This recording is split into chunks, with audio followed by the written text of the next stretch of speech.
اور جب پیمز اسپتال لے جایا بھی جاتا ہے تب بھی آپ لوگوں کے ساتھ شکایت یہ ہے کہ کسی بھی فیملی ممبر کو انوالو ہی نہیں کیا جاتا. اب یہ جو کورٹ کے تھرو جو کچھ ہوا ہے تو چیزیں سامنے آئی ہیں, رپورٹ ظاہر گئی ہے کورٹ میں, وہ پبلک بھی ہوئی ہے, ڈسکس بھی ہوئی ہے, تو لوگوں کو پتہ چلا ہے کہ کنڈیشن یہاں تک پہنچی ہے. بائی دا وے, آپ لوگوں کے بارے میں آج کورٹ میں ریمارکس آئے ہیں کہ حکومت کا موڈ اچھا ہے, تو اتنا اچھا ہے کہ حکومت اب جو باقی جتنا علاج ہے وہ پبلک کرے گی ڈاکیومنٹس اور گھر والوں کو انوالو کرے گی. بسم اللہ الرحمن الرحیم. بہت شکریہ فروہ وحید. دیکھیں, سب سے پہلے تو ہم یہ طے کر لیں کہ ہم کیا کوئی آفتالموجسٹ ہیں, ہم کوئی آنکھوں کے ڈاکٹر ہیں, یا ہم کوئی یہ ڈیسیژن لے سکتے ہیں کہ مطلب, یا اگر میں یہ کہوں کہ میری اپنی آنکھ کو کوئی تکلیف ہو تو میں یہ کہہ سکتا ہوں کہ میری جو ویژن ہے وہ کتنے % رہ گئی ہے, یا میری آنکھ میں درد ہے تو میں یہ, اس کا تھریش ہولڈ ہر بندے کا الگ ہوتا ہے کہ آپ کا کچھ اور ہو سکتا ہے, میرا کچھ اور ہو سکتا ہے. جہاں تک بات ہے رسپانسبلٹی کی, تو میرے خیال میں دیٹ واز رسپانسبلٹی, کیونکہ اسٹیٹ یہ سمجھتی ہے کہ جو بندہ قید میں ہوتا ہے وہ اسٹیٹ کی کسٹڈی میں ہوتا ہے اور اسٹیٹ اس کی رسپانسبل ہوتی ہے.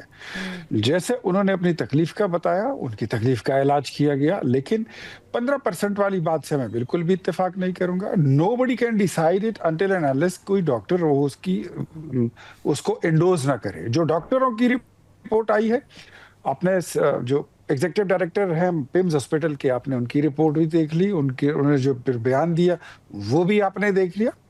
ہاں, مزید ابھی عدالت انوالو ہوئی, رول آف لا کو مانتے ہیں, بالکل عدالت نے کہا کہ یعنی آپ کہہ رہے ہیں جو سلمان صفدر صاحب مل کر آئے ہیں, جو انہوں نے رپورٹ کورٹ میں پیش کی ہے, وہ آپ کہہ رہے ہیں کہ یک طرفہ ہے, وہ اس میں کوئی صداقت نہیں ہے, یعنی 15% 90% جو ان کی متاثر ہوئی ہے آئی سائٹ وہ غلط ہے. This is what you meant? نہیں, 15% کا کون کہہ رہا ہے؟ کیا میں تو یہی آپ کو سمجھانے کی کوشش کر رہا ہوں کہ اگر میں کہوں کہ میری آنکھ کی بینائی جو ہے 25% رہ گئی ہے, تو کیا مجھے یہ پتا ہے کہ آدھی کتنی ہوتی ہے؟ میں خود یہ ڈیسائیڈ کر سکتا ہوں until and unless کہ کوئی ماہر امراض چشم میرا ڈاکٹر مجھے نہ دیکھے, وہی بتائے گا نا. تو کسی ڈاکٹر نے تو یہ نہیں کہا کہ ان کی بینائی 15% رہ گئی ہے.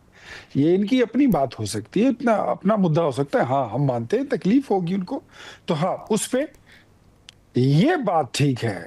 ہم اس دور میں نہیں, یہ جو کہتے تھے نا کہ مجھے ذرا پاکستان جانے دو واشنگٹن والوں, میں تو ذرا ان کا اے سی آج اتار دو, اور یہ بہانے بازی کر رہے ہیں, نواز شریف بہانے بازی کر رہا ہے کہ ان کو علاج کے لیے باہر چلے جاؤ. یہ نہیں کہیں گے کہ عمران خان بہانے بازی کر رہا ہے.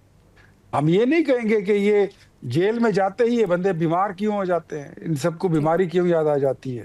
یہ صحت پر سیاست کرنا, میں کہتا ہوں یہ گندی کام ہے, گندا کام ہے, اور ہم نے کبھی نہیں کرنا. ہاں, میں ریسٹ اشور, چاہے وہ میرے آنریبل کولیگ بیٹھے ہوئے ہیں تیمور صاحب, یا ہمیں قوم سن رہی ہے, کہ جو بندہ جیل میں ہے وہ اسٹیٹ کی کسٹڈی میں ہے, اور اسٹیٹ اس کی ہیلتھ کی رسپانسبل ہے.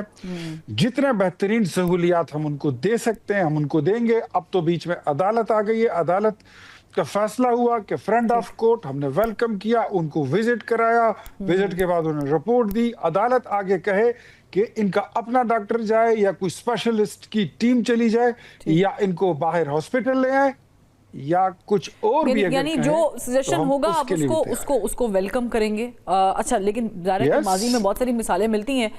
نواز شریف صاحب کے جب پلیٹلیٹس کم ہو رہے تھے, اللہ تعالیٰ تمام لوگوں کو جو ہے وہ صحت والی زندگی عطا فرمائے, کسی کو بھی کوئی ایسی بیماری نہ ہو, چاہے وہ آنکھ کی ہو, کان کی ہو. اعضاء کی بیماری جو ہے وہ بھی تکلیف دہ ہوتی, چھوٹی سے چھوٹی, لیکن پھر ہم نے دیکھا تھا تب بھی اسٹیٹ کی رسپانسبلٹی تھی, آج بھی یہ اسٹیٹ کی رسپانسبلٹی ہے. So to take care of somebody جو کہ آپ کی جو اسٹیٹ کی کسٹڈی میں ہے, اس کی بینائی کہاں سے سٹارٹ ہوئی, کیا ہوا, وہ ایک سٹوری میں بالکل جایا جا سکتا ہے. اب یہ جو کورٹ نے بیٹوں کی ٹیلی فونک گفتگو کے حوالے سے کہا ہے کہ بات کرائیں, جس پر اٹارنی جنرل نے حامی بھی بھری ہے, یہ گورنمنٹ اس موڈ میں ہے, اور پھر ان کے ویزے تو آلریڈی وہ کہہ رہے ہیں کہ ہمیں دیے نہیں گئے. دیکھیں, ان کے پاس تو نائکوپی ہے, اگر وہ آنا چاہتے ہیں تو ویسے ہی آ سکتے ہیں. وہ تو انہوں نے تو اعلان کیا تھا, میرے خیال میں وہ جو انہوں نے کوئی تحریک وغیرہ کا اعلان کیا تھا تو اس پہ انہوں نے آنا تھا, پھر وہ نہیں آئے. اور دوسرا یہ کہ مطلب جو آنے, وہ کیا کہتے ہیں, بڑا اچھا شعر ہے, مجھے پورا نہیں آ رہا, کہ آ سکو تو